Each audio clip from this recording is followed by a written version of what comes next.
នៅស្រុកនេះចង់ញ៉ាំកែបបោកអីគឺអត់មានទេបងប្អូនអើយអញ្ចឹងចំនួនដែលស្លាប់មន់បោកវិញម្ដងហើយវិធីធ្វើស្លាប់មន់បោកហ្នឹងគឺងាយស្រួលទេហើយគ្រឿងផ្សំវិញគឺគ្រឿងផ្សំគល់ស្លឹកគ្រៃខ្មែរយើងហ្នឹងចំពោះវិធីធ្វើវិញគឺមានច្រើនបងប្អូនចង់ដាក់គ្រឿងគល់ស្លឹកគ្រៃក៏បានអត់ក៏បានដែរតាមការចូលចិត្តអញ្ចឹងណាប៉ុន្តែចំពោះខ្ញុំចូលចិត្តដាក់គ្រឿងគល់ស្លឹកគ្រៃព្រោះថាគ្រឿងគល់ស្លឹកគ្រៃនេះគឺឆ្ងាញ់ហើយឈ្ងុយខ្លាំងមែនទែនឥឡូវយើងមានស្លាប់មន់ចំពោះស្លាប់មន់នេះគឺខ្ញុំប្រើចំនួន7 2 គីឡូបងប្អូនចាព្រោះថារៀងធំប៉ុន្តែពេលដកឆ្អឹងទៅសល់ប្រហែល1 គីឡូជាងតិចតួចហើយចំពោះការដកឆ្អឹងមាន់ចេញគឺខ្ញុំអត់បានថតជាវីដេអូបង្ហាញបងប្អូនទេសូមអធិស្ឋានផងណាឥឡូវខ្ញុំបានដកឆ្អឹងពីស្លាប់មាន់រួចរាល់ហើយបងប្អូនចា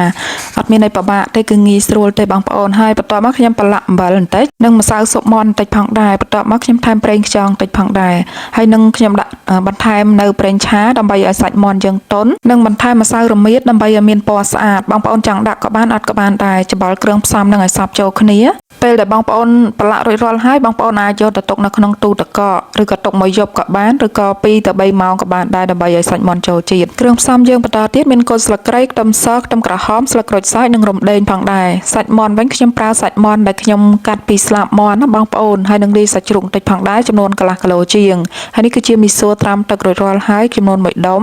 ហើយនេះគឺជាគ្រឿងបុកអំបាញ់មិញហ្នឹងបងប្អូនចាហើយនេះផងដែរគឺជាផ្សិតខ្មៅ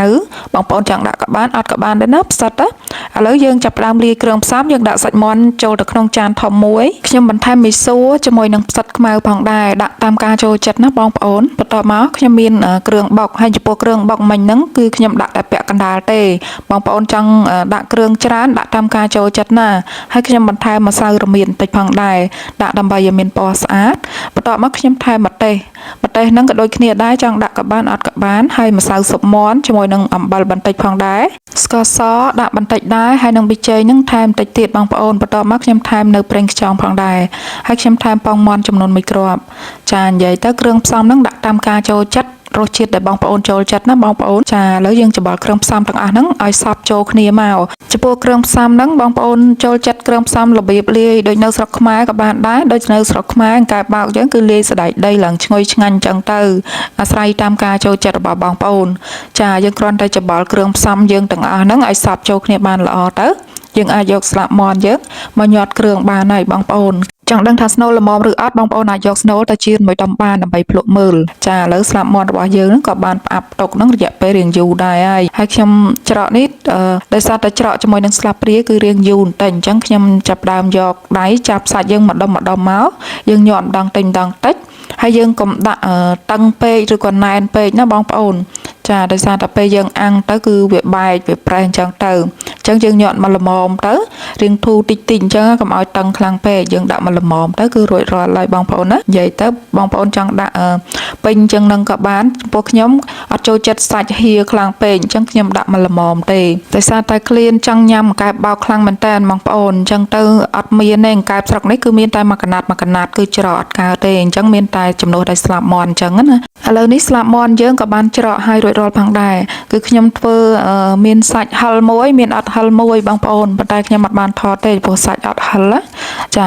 នេះគឺអត់ហិលគឺបានតែប៉ុណ្្នឹងទេណាបងប្អូនដោយសារតែអស់ស្លាប់មាន់ផងដែរឥឡូវខ្ញុំដាក់អាំងចាខ្ញុំអត់បានដាក់ចៀនទេបងប្អូនចង់ដាក់ចៀនក៏បានអាំងក៏បានដែរចំពោះខ្ញុំចូលចិត្តអាំងច្រើនជាងដោយសារអត់មានខ្លាញ់ចាពេលដែលអាំងទៅ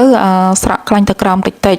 ឥឡូវពេលដែលអាំងបានមួយចំហៀងនេះគឺជាង10 នាទីហើយអញ្ចឹងខ្ញុំប្រែម្ដងទៀតហើយខ្ញុំថែមរយៈពេលហ្នឹង15 នាទីឲ្យថែមទៀតអាស្រ័យទៅតាមម៉ាស៊ីនរបស់បងប្អូនដែរបើកភ្លើងខ្លាំងឬតិចអញ្ចឹងណាអញ្ចឹងគឺអត់ដូចគ្នាទេអញ្ចឹងបងប្អូនឧស្សាហ៍មើលផងចាកុំឲ្យដាក់យូរខ្លាំងពេកយើងឧស្សាហ៍បើកមើលផងឥឡូវសាច់មាន់របស់យើងក៏បានឆ្អិនផងដែរហើយស្លាប់មាន់នេះពេលដែលឆ្អិនទៅក្លិនឡើងឈ្ងុយតែម្ដងឈ្ងុយគ្រឿងបុករបស់យើងបងប្អូន